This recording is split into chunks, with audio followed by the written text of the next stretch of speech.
Good morning everyone. Today I will explain you chapter 6 force work and energy. तो आज हम chapter 6 पढ़ेंगे जिसमें हम समझेंगे फोर्स के बारे में, वर्क के बारे में और एनर्जी के बारे में। तो एक एक्सरसाइज दे रखी है, tick the correct sentence. Push and pulling, pushing और pulling something means applying force. तो इसमें ट्रू आएगा कि किसी चीज़ को पुश करना या पुल करना, यानी धकेलना या खींचना, उसको बोलते हैं अप्लाइंग फोर्स, यानी उसको फोर्स अप्लाई करना बोलते हैं। तो इसका आएगा टिक, आपको टिक मार्क लगाना, मतलब करेक्ट है sentence. Use a force to move a box, किसी बॉक्स को मूव करने के लिए फोर्स यूज़ किया जाता है, तो इसमें भी टिक मार्क आएगा, मतलब ये सेंटेंस भी करेक्ट है। You can not stop a moving ball by applying force, तो हम किसी मूविंग बॉल को, मतलब चलती हुई उड़कती हुई बॉल को हम रोक नहीं सकते हैं फोर्स अप्लाई करके। तो ये सेंटेंस गलत है, तो आपको उसको खाली छोड़ना है। सिर्फ ऊपर के शुरू के दो सेंटेंस में आपको टिक मार्क लगाना है। तो हम चैप्टर शुरू करते हैं। फोर्स क्या है ये हम समझेंगे। You must have seen A cricket match, the bowler uses force to ball, the batsman uses force to hit the ball, the fielder uses force to stop it. These are ways in which the cricketer use force, है ना। तो इसमें बता रहे हैं, ये बोल रहे हैं कि आपने क्रिकेट तो देखा ही होगा, क्रिकेट मैच। तो उसमें जो बॉलर है बॉल डालने के लिए फोर्स अप्लाई करता है, बैट्समैन जो है बॉल को मारने के लिए, हिट करने के लिए फोर्स अप्लाई करता है, और फील्डर जो है बॉल को रोकने के लिए फोर्स अप्लाई करता है। तो इस प्रकार से क्रिकेटर जो है मैच में फोर्स यूज़ करते हैं। तो force is use to, force का एक यूज़ होता है, force is use to move a body throwing the ball, मतलब फोर्स कहाँ पर हुआ, किसी बॉडी को मूव करने के लिए ना, बॉल को थ्रो करने के लिए। फिर स्टॉप ए मूविंग बॉडी, मतलब किसी चीज़ को रोकने के लिए। तो यहाँ क्रिकेट में का के लिए फोर्स यूज़ हुआ है, कैचिंग द बॉल, यानी बॉल को रोकने के लिए कैच किया उसने, वहाँ भी फोर्स अप्लाई हुआ है। थर्ड पॉइंट दे रखा है, change the direction of A moving body, यानी कोई भी जो बॉडी मूव कर रही है, एक जगह से दूसरी जगह जा रही है, उसका डायरेक्शन चेंज करने के लिए हुआ है। तो क्या एग्जांपल इसका, hitting the ball with the bat, जैसे बॉलर ने बॉल थ्रो करी तो बैट्समैन ने अगर उसको हिट किया है तो उसका डायरेक्शन चेंज कर दिया है ना। तो force can be use to push और पुल समथिंग, तो फोर्स का के लिए अप्लाई होता है, फोर्स कैसे यूज होता है, किसी चीज़ को पुश करना या पुल करना, यानी धकेलना या खींचना। We applying force to push the pedals of a bicycle to make it move, तो हम फोर्स को अप्लाई करते हैं गाय के लिए, पेडल को पुश करते हैं साइकिल को आगे बढ़ाने के लिए। Similarly we use force to press the brakes to stop it, इसी प्रकार हम बाइसिकल को रोकने के लिए क्या करते हैं, फोर्स अप्लाई करते हैं। कहाँ पर, अपने हाथों का फोर्स अप्लाई करते हैं, हाथों से क्या ब्रेक कर रहे हैं, ब्रेक को प्रेस करते हैं, है ना, ब्रेक को दबाता रहे। तो क्यों दबाते हैं, ताकि साइकिल रुक जाए, है ना। तो we use force to press the brake to stop it. अब टाइप्स ऑफ फोर्स हम पढ़ेंगे। There are different types of force, different types के फोर्स होते हैं। The force exerted by the muscles of our body is called muscular force. तो muscular force किसको बोलते हैं, वो फोर्स जो हमारी बॉडी एक्सर्ट्स करती है ना, हमारी बॉडी अप्लाई करती है, उसको बोलते हैं muscular force. Various tools use mechanical force to do work, अब मैकेनिकल फोर्स के लिए अलग अलग टूल्स यूज़ किए जाते हैं। Elastic force use to calculate the force by which the earth pulls an object towards it is called gravitational force. A moving body slow down और stop of its own due to frictional force. तो इसमें हमें बताया है कि अलग अलग force होते हैं। ग्रेविटेशनल फोर्स होता है, फ्रिक्शन फोर्स होता है। जो ग्रेविटेशनल फोर्स होता है वो कहाँ पर होता है, हमारे अर्थ में ग्रेविटेशनल फोर्स है, जिससे हम अर्थ पर बने रहते हैं, हवा में नहीं होते हैं। तो अर्थ अपनी तरफ सभी चीज़ को खींचती है, पकड़ कर रखती है, उसको बोलते हैं ग्रेविटेशनल फोर्स, है ना। और स्पेस में अगर हम अर्थ के इससे बाहर जाएंगे, एटमॉस्फेयर से या लेयर से, तो बाहर स्पेस में जो है, अंतरिक्ष में ग्रेविटेशनल फोर्स नहीं होता है, तो वहाँ पर जो है सब चीज़ें हवा में आराम से उड़ने लगती हैं, ठीक है। तो हमारे यहाँ ग्रेविटेशनल फोर्स होता है, इसलिए सब चीज़ें नीचे ज़मीन पर आके बनी रहती है, ज़मीन पर गिरती है, ठीक है। तो इसके बारे में हम आगे और डिस्क्रिप्शन में और अच्छे से मैं आपको एक्सप्लेन करूँ आगे जाकर, बड़ी क्लासेस में इसमें और सारी चीज़ें ऐड हो जाएंगी ग्रेविटेशनल फोर्स में, वो हम पढ़ेंगे। मूविंग बॉडी स्लो डाउन्स और stop off it on its on due to frictional force, जैसे कोई भी मूविंग ऑब्जेक्ट है वो जब अपने आप खुद से रुक जाती है मूव करते करते, तो उसको काई के कारण रुक जाती है, वो फ्रिक्शनल फोर्स के कारण, ठीक है। जैसे आपने कोई बॉल रुक गई है किसी टेबल पर या ग्राउंड में, तो एक टाइम बाद वो रुक जाएगी, तो क्यों रुक जाएगी, वो फ्रिक्शनल फोर्स के कारण। तो ये थे फोर्स जो हमने पढ़े अभी। अब हम पढ़ेंगे वर्क। तो when we use force on an object and the object move through a distance, we said that work is done. तो जब हम कोई फोर्स अप्लाई करेंगे किसी ऑब्जेक्ट पे, और वो ऑब्जेक्ट मूव करेगी ना, आगे की तरफ बढ़ेगी और कुछ डिस्टेंस कवर करेगी, तो हम क्या बोलेंगे कि वर्क इज़ डन, मतलब कि वो वर्क हो चुका है या काम हो चुका है। According to science we do not do any work if we stand at a place with a load और our head even for a whole day because there is no movement of the load. तो ये कह रहा है कि according to the science हम जब तक we do not do any work, हम एक जगह खड़े होकर एक ही प्लेस पर खड़े हैं अगर कोई सामान लेकर, और पूरे दिन हम खड़े रहेंगे तो वो वर्क नहीं होगा, है ना, क्योंकि कोई भी मूवमेंट नहीं होगा लोड पर, उस सामान पर। तो work is done when a load is lifted. तो वर्क कब होगा? जब वो लोड आप जो लेके खड़े हो वो लिफ्ट करोगे, है ना, यानी एक जगह से दूसरी जगह रखोगे। When a door is open, जब आप दरवाज़ा खोलोगे। When a nut is cracked और when a flag is hoisted. तो इसमें बताया है जैसे आपने कोई सामान उठाकर एक जगह से दूसरी जगह रखा तो वो वर्क कंप्लीट हुआ, वर्क इज़ डन उसको बोलेंगे। फ्लैग इज होस्टेड, जब हमने फ्लैग को होस्ट कर दिया तो क्या हुआ? वर्क अपना कंप्लीट हुआ। तो इसमें बताया वर्क कैसे होता है, तो सिंपल मशीन्स की हेल्प से हम वर्क करते हैं। Often we have to use some tools to do some work. कुछ काम करने के लिए हमें कुछ टूल्स यूज़ करना पड़ते हैं। Such tools are called simple machine, और उन टूल्स को क्या बोलते हैं? Simple machine. फॉर एग्जाम्पल उदाहरण के लिए we use a knife to cut an apple. अगर हम सेवफल काट रहे हैं, चाकू यूज़ कर रहे हैं ना, तो चाकू क्या हुआ? Here knife is a tool. तो चाकू क्या हुआ? टूल। और क्या हुई? एक सिंपल मशीन हुई, है ना, उसको हम सिंपल मशीन भी कह सकते हैं। तो simple machine help us to, तो सिंपल मशीन क्या हमें हेल्प करती है हमारी? तो सिंपल मशीन की हेल्प से हम क्या कर सकते हैं? काम फास्ट कर सकते हैं, है ना, और हमें कम फोर्स लगाना पड़ेगा, कम मेहनत करना पड़ेगी अगर मशीन से हम कोई काम कर रहे हैं तो। और change the direction of force use, और हम मशीन से फोर्स का डायरेक्शन भी चेंज कर सकते हैं। Some example of simple machine. अब कुछ एग्जाम्पल है इसमें सिंपल मशीन के जो हमारी डेली लाइफ में यूज़ होते हैं, जैसे lever, the pulley, the wheel and the axle, the incline plane, the screw and the veg.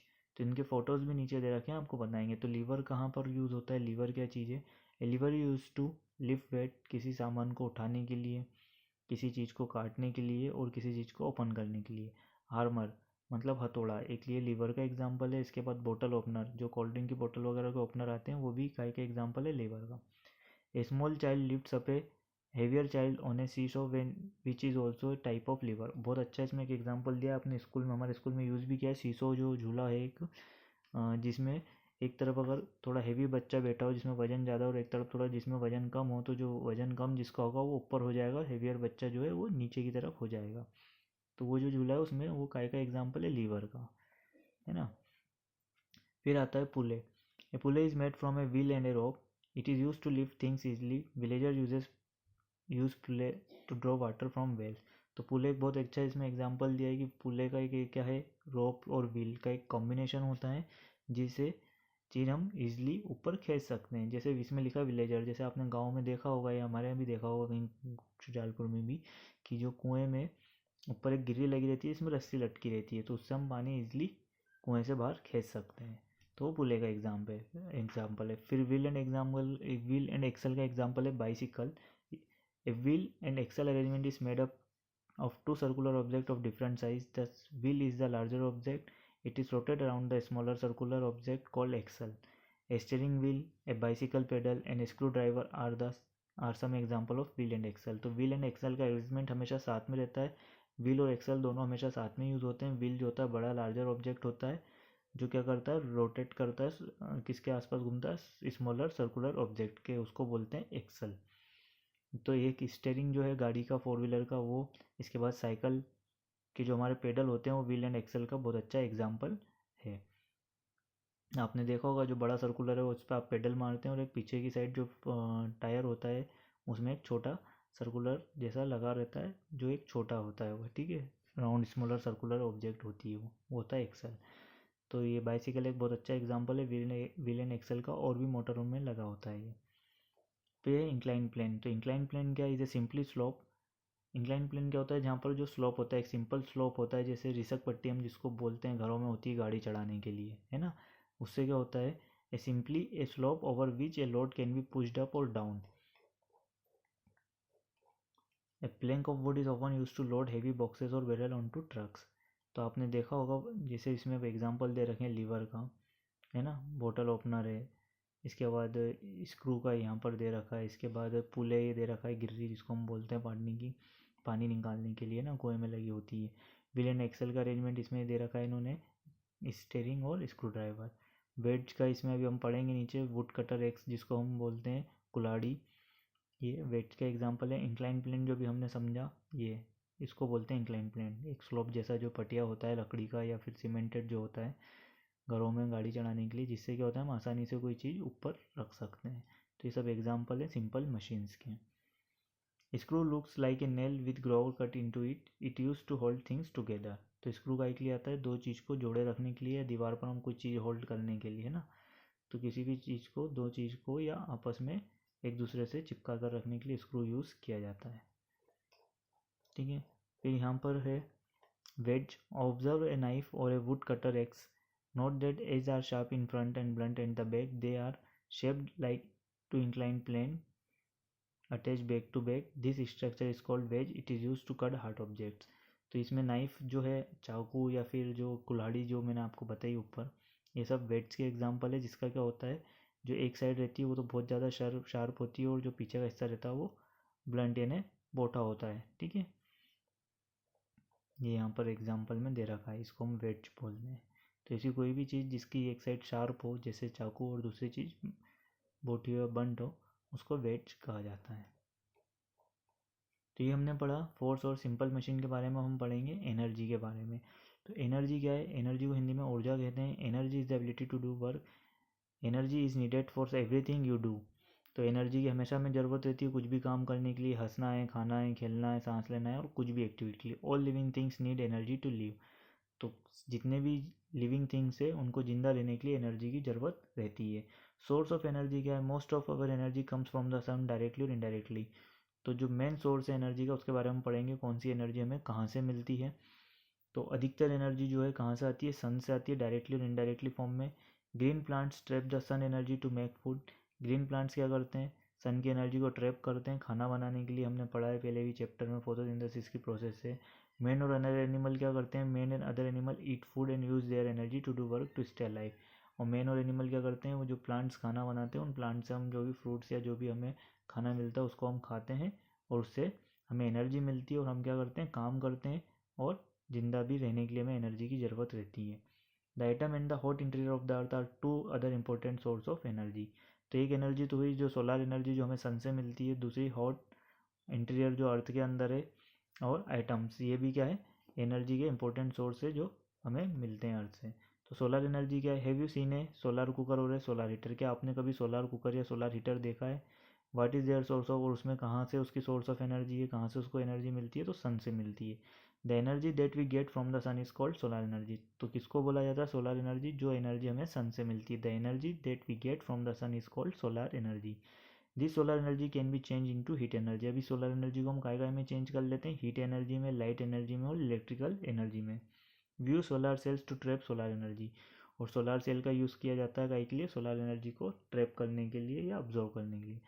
Fuels like call, अब ईंधन जैसे कि कोयला है, ऑयल है, या लकड़ी है, ये सब क्या है? केमिकल एनर्जी के फॉर्म है। This chemical energy is converted, और ये केमिकल एनर्जी काय में कन्वर्ट करते हैं? इनको जलाकर हीट और लाइट एनर्जी में, ठीक है। कोयला जलाएंगे तो क्या होगा? गर्मी मिलेगी ना, तो हीट एनर्जी में कन्वर्ट, और उजाला भी होगा तो क्या होगा? Light energy. Wind and water energy, फिर अब विंड बारी है। Wind and water energy, we also get energy from water and from wind. तो एनर्जी हमें और कैसे मिलती है? विंड से भी और वाटर से भी। This is energy is mainly use to, और ये एनर्जी का यूज होती है मेनली, तो this energy is mainly use to generate electricity. तो विंड और वाटर एनर्जी से मेनली क्या बनता है? इलेक्ट्रिसिटी जनरेट करते हैं या इलेक्ट्रिसिटी बनाते हैं। Energy from natural source like the sun though limitless should be not be wasted. तो एनर्जी जो हमें नेचुरल सोर्स से मिल रही है ना, प्रकृति से मिल रही है, जैसे सन है, विंड एनर्जी है, तो ये क्या है? लिमिटलेस है, कितनी हम यूज़ कर सकते हैं, और ये वेस्ट भी नहीं होती है ना। तो एटॉमिक एनर्जी क्या है? अब हम इसके बारे में पढ़ेंगे। An atom is the smallest particle of matter. एक एटम क्या होता है? स्मॉलेस्ट पार्टिकल है मैटर का। Atomic energy comes from the splitting of an atom. Atomic energy should be use for the welfare of Mankind.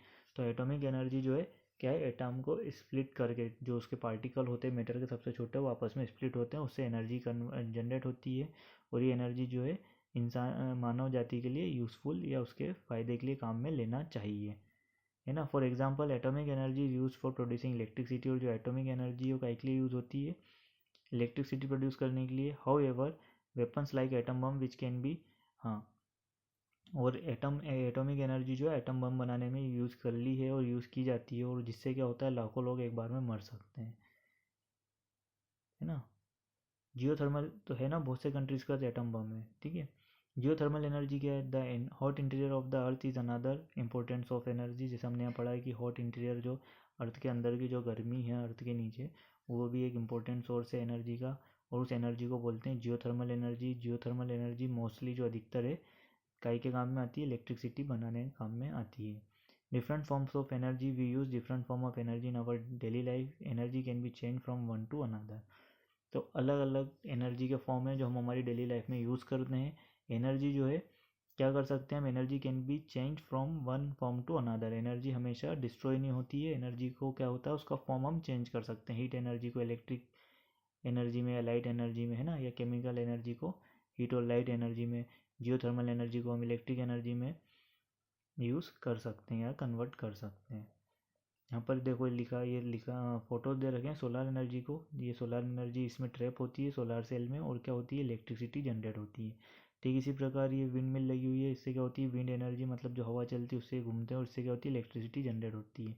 पानी से क्या होता है, वाटर एनर्जी कैसे यूज़ करते हैं, तो ये डैम बने होते हैं बड़े बड़े, उसमें से इलेक्ट्रिसिटी पानी को ऊपर से नीचे गिराते हैं टरबाइन पर, टरबाइन घूमते हैं और उससे क्या होती है इलेक्ट्रिसिटी जनरेट होती है।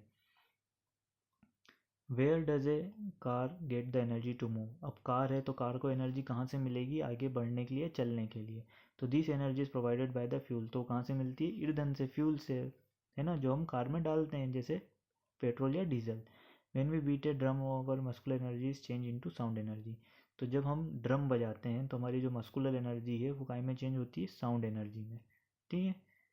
ड्रम बजेगा तो साउंड निकलेगा, तो साउंड एनर्जी में। इन electric Motors electrical energy is change into mechanical energy. तो इलेक्ट्रिक मोटर में क्या होता है, जो इलेक्ट्रिकल मोटर है वो इलेक्ट्रिक एनर्जी यूज़ करेगी, और क्या होगा काय में चेंज होगी, मैकेनिकल एनर्जी में, है ना। Can you think of more such example. क्या आप इस प्रकार के और एग्जाम्पल आपके माइंड में आ रहे हैं जिससे एनर्जी कन्वर्ट हो रही हो एक एनर्जी से दूसरी एनर्जी में, तो आप सोचिएगा और अपने पेरेंट्स को बताइएगा। होप आपको ये चैप्टर बहुत अच्छे से समझ में आया हो। Thank you.